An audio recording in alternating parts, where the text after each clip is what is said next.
In early October, President Donald Trump sent the National Guard into Memphis, and people were kind of confused and even scrutinized him for doing this. But one thing happened for sure. There was a lot of praise, especially from residents in certain communities within Memphis. And this lady went viral. But I will say thank you to Trump for bringing these National Guards and doing what they're doing down here in Memphis right now. You know, for the first time in 5 years. I've been in my home for 5 years. And for the first time, my kids have been able to play in the backyard and be able to do it comfortably. I haven't heard a shot in 2 weeks. This lady was named Dee Dee Manning, and as you heard, she thanked Donald Trump for reducing the crime in Memphis. But you had so many people out there who attacked her for being a sellout, even though she was glad that her kids could go out there and play. And some people came to her defense. So that black lady from Memphis got on here and said that she finally got a little smidget of peace because she can walk outside with her kids and they can go play, and she ain't heard a shot go off in about 2-3 weeks. Since, you know, Trump's done sent the National Guard out there to Memphis, and turned around and said she a Trump supporter and she supporting Trump and like that. And all she said was her children can go outside and she ain't had to worry about or hear no mother shots pop off in her street for 3 weeks, and she got a smidget of peace. And that's what y'all heard that and said, oh, that's what's wrong with y'all. That's why all this black community, black blah, blah, blah, all this bliggity black, y'all get on here and preach about, oh, the YNs and all this Deontay Cobb bull that y'all sit here and hug and preach. I ain't trying to hit it because it all circled back around to Pookie and Ray and Bonquisha sympathizing. And this made me think about something else that's going on with Africa. As you know, we've been having this issue with certain scammers and scammers being protected, like Dr. Ericana. And yes, I will call Dr. Ericana an alleged scammer because that is what I think she's doing right now. And in the black community, you get a lot of people who protect gang members, who protect thugs, who defend all kind of debauchery. And the same thing happens here in the diaspora communities, especially people who protect scammers, like allegedly Dr. Ericana, allegedly Dr. Umar Johnson. And so it came to me, I had an epiphany. We just don't have Pookies in America. We also have Pan-African Pookies. Now, this lady who told her own story about what happened to her was not trying to make anybody upset. She was just speaking about her experience. But again, she was attacked. And some people came and started calling her out her name. And I thought that was unfortunate, but really it's a part of a subculture in the black community. And this subculture is my first point. Blaming the victim. You see, in the black community in Black America, we love to blame the victim. That's why when somebody is hurt or somebody is robbed, we say, well, listen, stop snitching. If you're gonna get your get back on, you should go ahead on and risk a criminal record yourself by seeking retribution. You shouldn't go through the proper channels of handling this person that mishandled you. But it just doesn't happen in Black America. It also happens in the Pan-African community. When somebody is scammed and you have an alleged perpetrator like Dr. Ericana, you will hear all kind of excuses from the Pan-African Pookies. The Pan-African Pookies will say things like, oh, we all a black family. We should bring this to the public. What we should do is keep this behind closed doors. Or they'll say, you're an agent. You're an FBI. Who sent you? All of these excuses are strawman arguments because the Pan-African Pookie wants you to deviate from the fact that the victim has been harmed, and somehow if you seek retribution against perpetrators, then you're not black. And that goes to my second point, dusty group mindsets, okay? A dusty ass group mindset is what hurts Pan-African Pookies. If you noticed, many of the same people that come to Africa from Black America come from liberal left-leaning cities, all right? And this is important. And most people from liberal left-leaning cities, be it Washington, D.C., Baltimore, New York, Chicago. A lot of these places have no accountability within these cities, and they run rampant. He ain't lying. They're hella dangerous. So these are the same people who come to Accra, who come to Nairobi, who come to any other place on the continent, and they don't stop with that group identity thing. So instead of calling out people in Black America for shooting up the community and selling drugs, well, they'll come here and they'll start protecting scammers, all right? Or anybody who's harmed, because that's just how they are wired. Protecting buffoonery, protecting ass hattery is a group identity mindset. And in Black America, you have to support pookies, okay? Even if you're a successful Black in America, you have to somehow have success guilt. You have to feel sorry for the fact that you went to college, or you have to feel sorry that you're an upstanding member of Black America and you're doing, things the right way. Well, this is no different in the pro-Black repat community, aka the Pan-African Pookies, because here the group mentality is that if you somehow call out people who perpetuate frauds, then you're not Black, you're an agent, you're agent of white supremacy. And see, what happens is these same people who come from these liberal left-leaning cities, democratic cities, they tore up all of their own stuff in Black America. Now they take their stuff to Accra, Ghana, and they take their stuff to all these other cities and just repeat the process all over again, dusting it up, except this time the Pan-African Pookies don't have on Jordans. They switched them out for leather sandals, libations, peacing, family up, and talking about the Most High. Amen. That's what they do now, instead of being out there in Black America smoking blunts. 3, the traitor to your race theory. The Pan-African Pookie wants you to think a certain way, and he will do so by shaming you, he or she. It doesn't matter if you right, if you have evidence that you have been harmed. It doesn't matter, because somehow if you're going to tell the truth, you need to be punished. And it's not just Black Americans who do this. You see Africans do this too. Africans also delve or dive into Pan-African Pookieism, okay? And just like how we protect our criminals in America, Africans protect their criminals too in the same right. So I guess it is Pan-Africanism after all. He's right, And again, you're a traitor to your race if you want to do things the right way. You see, let me say this here, especially in Africa. In Africa, if you are dealing with somebody who is harmful, you're supposed to just leave it. They say that a lot here in Uganda. Just leave it.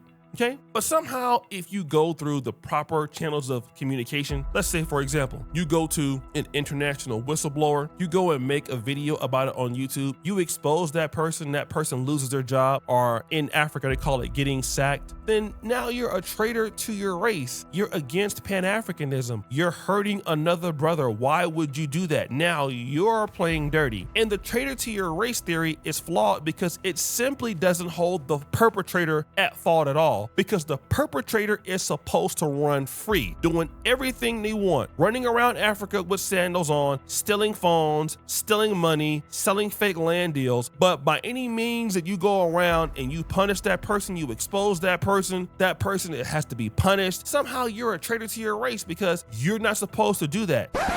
4, a continuous doctrine of victimization. In the West, we talk about the systems of white supremacy, and these systems are definitely real. Don't get me wrong. White supremacy cannot be denied. Black people in America are victims of it, but you can't really say white supremacy in Africa because it doesn't fit the narrative. So the Pan-African Pookie will take off his Jordans and put on his sandals, and once he comes to Africa, he will talk about the victims of colonization, brother.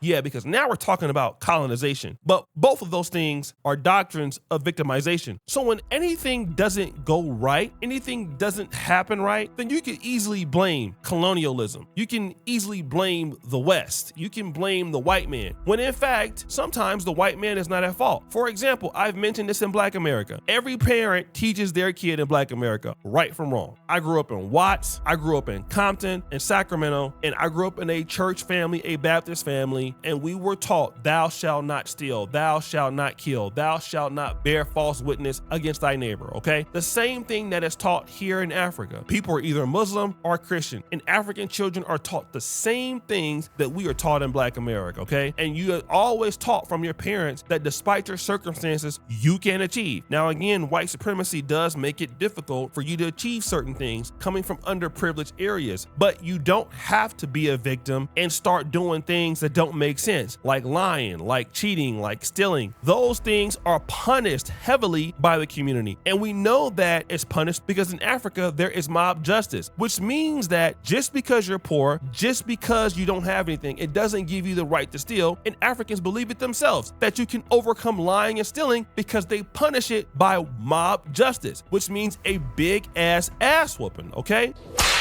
However, any failure of Africa, our African leadership, our Black community leadership, is not typically brought upon the leaders themselves, no matter how much they steal, but it is blamed on something which is like white supremacy, okay? It is blamed on the West, right? And don't get me wrong, those people are implicated too, but the problem is the leaders are not implicated for what they do. And that drives into my larger point.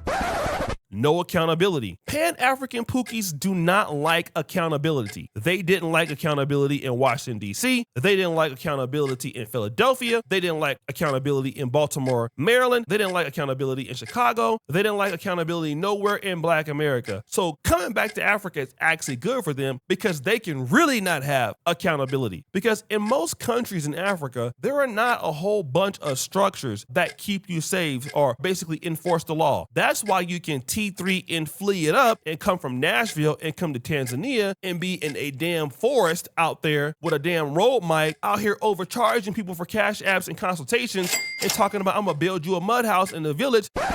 Just send me the money over Cash App.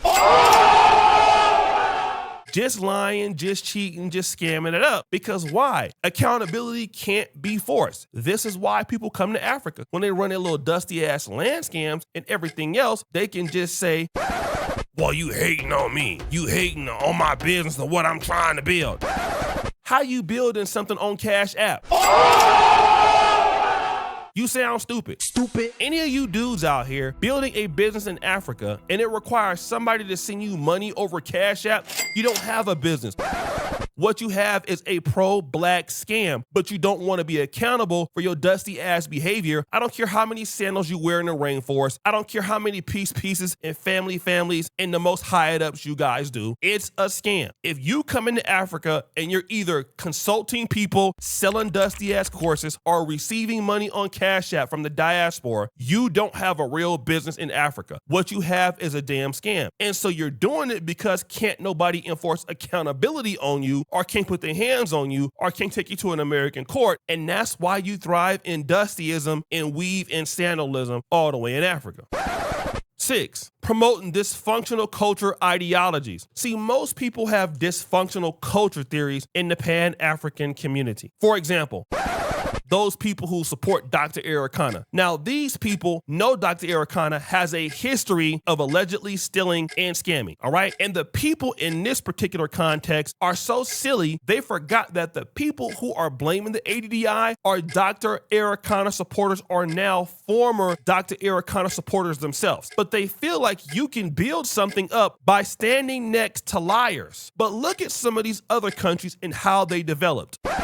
Other countries develop by punishing liars. Now, we've already seen Dr. Ericana's history. Just go Google it and see why the African Union got rid of her in the first place. And so now you're saying, well, the African Union ain't real. They scammers themselves. Okay, so then let's trust the person who got fired from the African Union. I can understand if you don't trust the African Union, but then to trust the person who got fired from the African Union, and then 6 years or 5 years later, that person has the same problem with the same people who used to support her, means that it's not the African Union's problem.